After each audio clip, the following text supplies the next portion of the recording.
Iran के target पर अब टॉप इजरायली ऑफिसर्स भी हैं, टॉप अधिकारी और लीडर जो ईरान के टारगेट पर है। जाहिर सी बात है पीएम नेतन्याहू, यही रिपोर्ट में सबसे पहला नाम और दावा। वहीं मोसाद चीफ, रक्षा मंत्री पर हमले की चेतावनी। ईरानी टीवी ब्रॉडकास्टर ने तस्वीरें जारी करते हुए ये वार्निंग दी है, मौत की तारीख और वक्त तय करेंगे। ये बात ईरानी मीडिया में कही गई।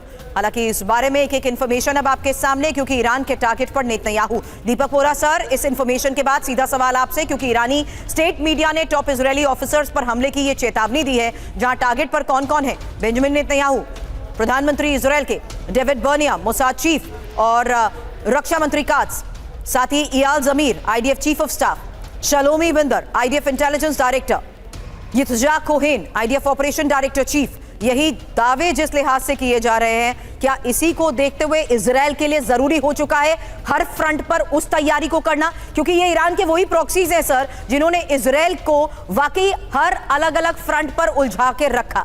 ये वही प्रॉक्सीज के साथ साथ ईरान था सर, जिसने जून में सीधा हमला करते हुए इजराइल को भी टारगेट किया। बहुत बहुत धन्यवाद बेटा। जब आपके साथ होता हूँ आपके चैनल पे मुझे बहुत अच्छा लगता है, बहुत कुछ सुनता हूँ, सीखता हूँ। आपकी रिपोर्ट्स बेमिसाल हैं। जनरल अनुज माथुर की भी बात मैं अभी सुन रहा था, मैं आगे कुछ जोड़ूंगा। अभी आपको पता है कि वॉशिंगटन डीसी से डोनाल्ड ट्रंप से मिलके एक व्यक्ति आया है, उसका नाम बीबी नेतन्याहू है। पिछले साल भी जब वो गया था, आते ही ठोकना शुरू कर दिया था ईरान को।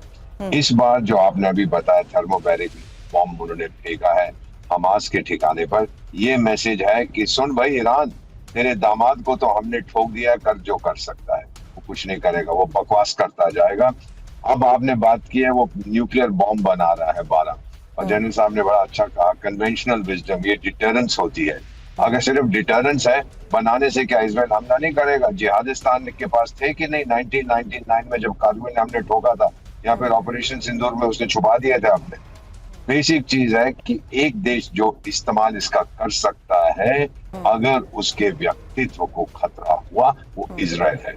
ईरान ये जानता है कि अगर बहुत ज्यादा इजराइल को लगा कि मैं नष्ट हो जाऊंगा, मैं डिसअपियर हो जाऊंगा, जैसा ईरान चाहता है। एकमात्र देश है जो कहता है ईरानियों यहूदियों को, इजरायलियों को जीने का अधिकार नहीं है। तो इजराइल उसके लिए उसका पूरा दम जो है, ताकत है, प्रयोग करेगा। क्या इजराइल और अमेरिका मिलकर ठोकेंगे ईरान को? 100%।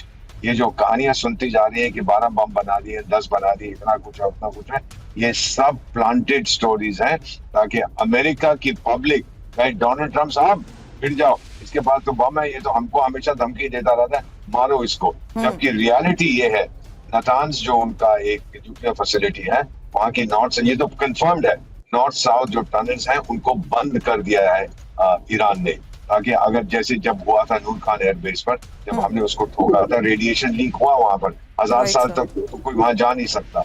ईरान को यही डर है कि अगर नातान्स के अंदर ठोका, जहां हमने असला रखा हुआ है, एनरिच्ड यूरेनियम रखा है, हमारी बहुत बुरी हालत होगी, वो इलाका बिल्कुल खत्म हो जाएगा। सो इन शॉर्ट, जो मेरा मानना है, क्योंकि मैं 20 साल उस एरिया में रहा हूं, मेरा मानना है इजराइल और अमेरिका मिलकर ठोकेंगे ईरान को, और चीन और रूस बहुत बू बू बाबा बू करेंगे, बीच में कोई नहीं आएगा धक्का देने के लिए। क्योंकि अगर एक दुश्मन है पूरी अरब दुनिया का आज, वो ईरान है। बेटा, जब अरब स्प्रिंग हुई थी 2011 में, ईरान का क्या रोल था?